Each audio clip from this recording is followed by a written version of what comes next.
দুর্ভাগ্য হইলে যা হয়, গাড়ির তো তেল নাই, এখন তেল দিয়ে লাগবো, কিছু করার না। এই বোতল টোতল পাই কিনা?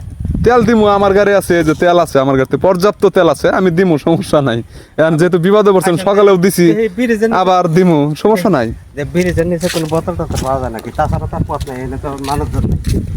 পাইছি পাইছি, ওই যে নিচে, ওই যে, হ্যাঁ হ্যাঁ, আরো সামনে, আরো সামনে, হ্যাঁ হ্যাঁ হ্যাঁ, ওটাই। আরে কবাল, বোতল দেন খেরা বেড়া উঠে গেছে। অবশেষে আমরা বোতলের সন্ধান পেয়ে গেছি। আমরা এখন গাড়ির থেকে তেল নামাইবো। তো উপকার করি মানুষের, কি করা যাবো আর, একসাথে চলি। অবশ্যই একজন একজনের বিপদ দেখতে হবে, অবশ্যই কিছুই করার নাই। তো তেলের সংকট, তারপরেও কিন্তু আমি তেল নামিয়ে দিচ্ছি, কারণ তেলের কিন্তু খুবই সংকট। আল্লাহর কাছে লাখো কোটি শুক্রিয়া যে অন্তত পক্ষে একটা বোতলও আছে, আর গাড়ি থেকে একটা তেল নিব।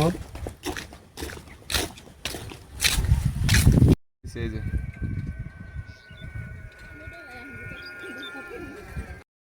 অসংখ্য ধন্যবাদ উপকার করার জন্য। যদি তেলটা না দিতেন আজকে গাড়ি আমার ঘরে উঠতো। কি আর করা যাবো, সকালেও দিছি, আবার দিলাম, তেল নাই তো। ধন্যবাদ।